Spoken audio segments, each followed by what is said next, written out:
Hey, what is up guys? My name is Oleg, this is Bond. Welcome back to the channel. If you're new to the channel and like the content, hey, why not subscribe? In today's video, I'm going to do an unboxing of Tisell Submersible.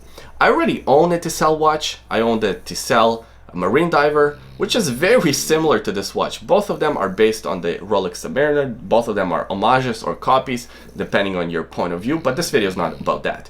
So I did a lot of different videos with my Marine Diver, and I thought it's time to maybe have a little change in my life. So let's see how this submersible works out. Maybe it will be time to sell the Marine Diver and keep the submersible. Let's open the package and see how good this watch really is. Welcome back to another unboxing. I've been waiting for this package for a long time. It's actually been stuck at the customs. As you can see, it's been opened by customs for about 2 weeks. And finally, it arrived today. It also had a wrong postal code, so that held up the overall delivery process even more. But, oh well, it's here now. So let's open the package, even though Customs Canada already had their fun opening this package first. Hopefully the watch is still here. Today I am unboxing the Tisell Submersible. I'm very excited about this watch. I already have the Tisell Marine Diver in my collection. I really do enjoy that watch. I made several videos about it and featuring it, and now it's time to move on to a different Tisell watch. So I'm actually planning to sell my Marine Diver and just keep this submersible, of course depending on how much I like this watch, because I haven't seen it yet. One thing I gotta note, now Tisell does these nice boxes with the watches, which is cool. I think they raised the price by $10 or $15 since I bought my Marine Diver, but now the watch actually comes in a box. When I bought my Marine Diver, it didn't have a box. It just came in a paper box, that's it. Nicely wrapped up. All right, here's the watch. So the plastic is still on the watch. You can see that red writing, the submersible, the domed sapphire crystal. Nice, it has the signed crown. Very nice. Okay, the most enjoyable part of any unboxing of a watch.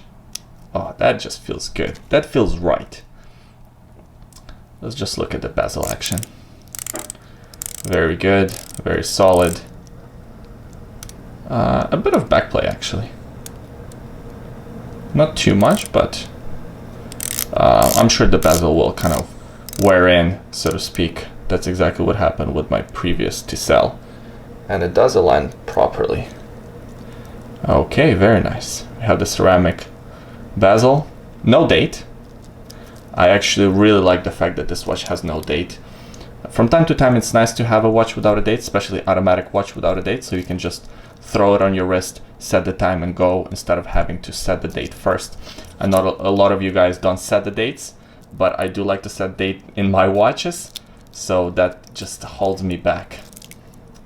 Actually, I should say some watches, like Vostok, Komandirsky, and Amphibia, I don't set the date because it doesn't have a quick set. Okay, nice clasp, the same fold over clasp, engineered, kind of copying the clasp of a Rolex here. Feels solid, feels good. Okay, and it does have that glide lock mechanism, does it?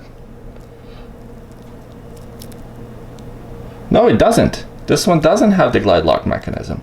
Would you look at that? So it just has the regular clasp.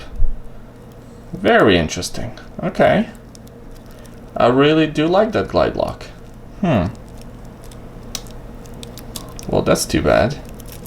Alright, let me take all this plastic off and I'll be right back. Okay, so I was finally able to get all the plastic off of this watch.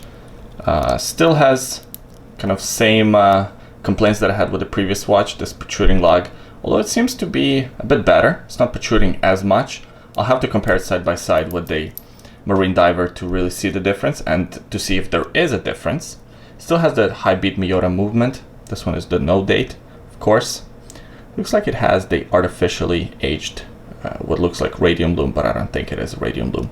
It's just made to be looked like a radium loom, like it's a vintage watch. Really awesome. Good finishes as always. We have the brushed and the polished. Okay, I'm excited about this one. Alright guys, so that was the unboxing and my initial impressions of the Tisell Submersible. So far I really like it. I mean, the changes and the differences between the Tisell Marine Diver and the Tisell Submersible are not that big, but they are noticeable. I do like the fact that it doesn't have the date wheel, and I also really like the domed sapphire crystal. Of course, in a few weeks time, I'll do the full review. I will also do the side-by-side comparison between the Tisell Marine Diver and the Tisell Submersible. So all of those videos are to come in the future. Subscribe to the channel, of course, if you don't want to miss them. I appreciate you watching this video until the end. Please leave a comment in the comment section below. Let me know what you think about this Tisell Submersible. Do you like it? Would you buy one? Leave all those thoughts. I love reading your comments. Also, on my wrist today, I'm wearing my Neymar 41.5mm, the 300-meter diver watch. I did an unboxing of this watch last week, and now I'm going through the testing phase. So far, I'm really enjoying it. And of course, in the full review, I'll share all my thoughts about this timepiece. Also, in the description of this video, there is a secret link. Check it out. I think you'll like this one. I appreciate you watching this video. I hope you enjoyed it, and I'll see you guys next time.